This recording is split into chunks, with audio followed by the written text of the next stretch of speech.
David Lennox, Peter Mcguire, both join in on the show to talk about what's happening with the commodity basket. Gentlemen, hi, good morning. Good to have you both on ET now. David, let me come to you first. Crude, already sub 100. Can it sustain? Look, we certainly don't think so. If you have a look at what's driven it down there, yes, the concerns about a recession. We know there may be a recession, but at this point in time, we don't think it's going to be a deep one. It'll only be mild and will probably fairly quickly pass, or if in fact we have one at all. So from that point of view, if that's what's driving the markets lower, then yes, we will see the oil prices start to reassert to the top side, because the factors that have put them there haven't really gone away. We've still got the Ukraine-Russian war. Yes, we're now aware that COVID is back into China, but of course we have to live with it coming and going, because it never will really disappear. So we do believe that that will again come under control and life will go on. So look, overall, we're seeing the recession word probably being the main driver at the moment, as if we do see that recession, it will obviously destroy demand, and that's what the markets are seriously concerned about. Peter, hi, morning. What levels are you foreseeing now on crude? And does it seem like 100 could be the new base reality, or is it just an aberration and a knee-jerk that one is seeing? Well, that's a very hard question to answer, because I listen to what David's saying and I agree with him. I also look at what happened as far as $11 fall, just under $11 fall on Brent, the third largest in absolute terms over a 34-year history. So that's a dramatic sell-off what we experienced.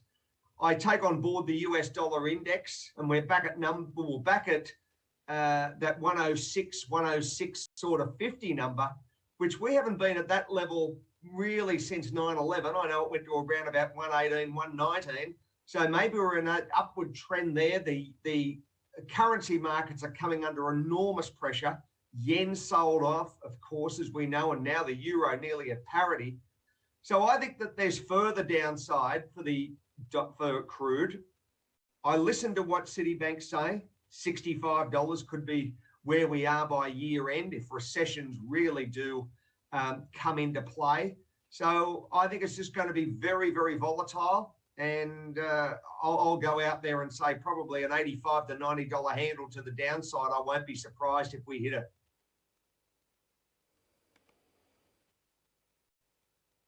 Okay, so you like the $65 forecast by Citi. You're penciling in $80 to $85. Peter, so David, coming back to you. I understand you may not want to give a forecast. You're saying there's going to be a lot of volatility. But given the ugly recession word, the fact that demand may come down, the strength in the US dollar, and all the recent moves we've seen by the US Fed, are you at least bracing yourself for the fact that for the second half of the year, crude is likely to normalize below $100? Is that the new normal? We're at this stage sticking to our Brent range of between about $110 to $125. We've got to have a slightly wider range because there is volatility in the market. But we're going to know, I think, probably within the next 2 to 3 months, if we are going to have a recession across the globe. There is certainly, we believe, a lot of slack inside I guess, corporate America in terms of cash. We've never really seen a recession start from a cash position, and that's one of the factors that we're pushing that would suggest we're not going to see that recession. So if that's the case, then oil's going to very quickly recover. Yes, there certainly is going to be volatility, and as Peter suggested, we've seen that significant fall as soon as the market started to perhaps become overly concerned about the recession word, and throw in the fact that, yes, the US dollar's trading up at 106. That's certainly not helping.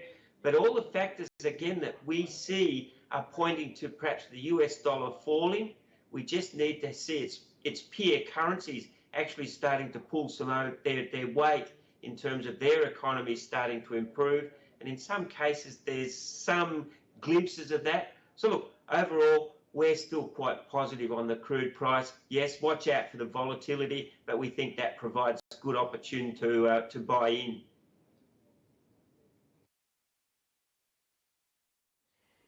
Peter, can I ask you about copper prices, the way they have plunged more than 25% in the last 4 months, now, trading at almost, what, a 17-month low.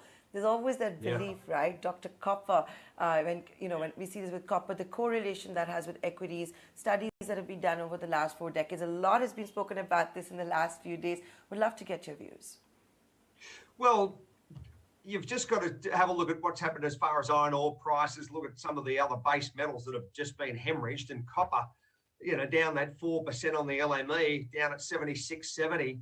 So you've big softness, big concerns, I think, as far as, that barometer for the condition or the health of the global economy, and the uncertainty moving forward. That's, with the China lockdowns again, with poor growth and high inflation impacting Europe, I really think that you're going to be in for a fairly tough 6 months for some of those base metals. And I think there's further softness yet for aluminium, copper, and certainly for iron ore in the short run.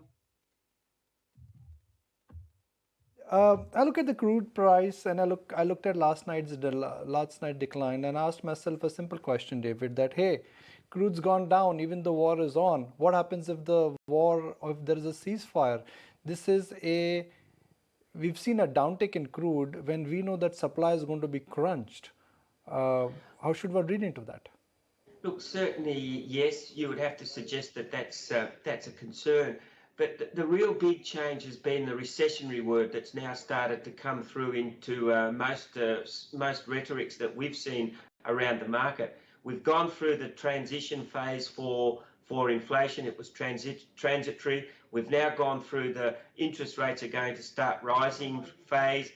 The last part of that trajectory is, of course, the recession phase, and that's the information that really has changed. And it did catch the market a little bit by a hop, and I'm not quite sure why. Primarily because, yes, all the factors that we've seen to date have always been positive for the crude price.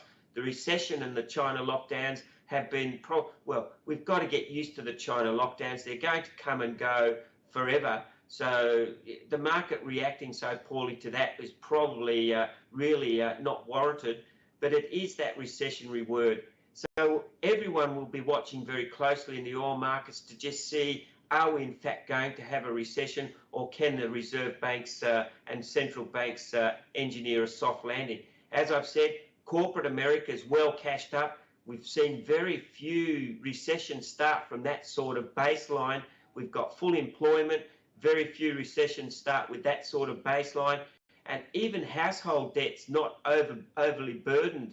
So we're really struggling to see where the recession can get to, if there is in fact one.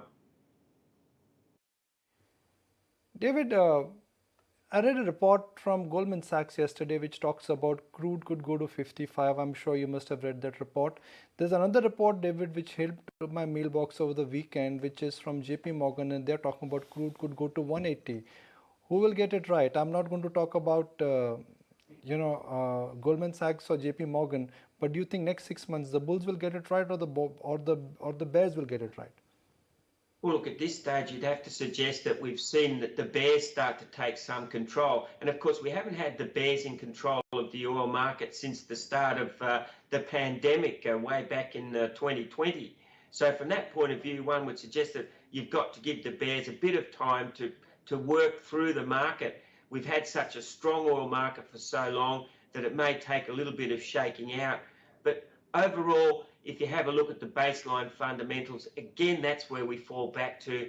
We can't really see any significant change in those baseline fundamentals, apart from the R word has arisen, that's recession. And of course, the US dollar has refused at this point in time to roll over. But we've seen the oil price run against the high US dollar anyway. So from that point of view, it really is, we've got to sort out whether or not we're going to have a recession. The jury is out. There was certainly a bull and a bear case for crude oil, right? $65 from one global house and $300 plus from another. With that, David and Peter, I'd like to thank you for being live with us today.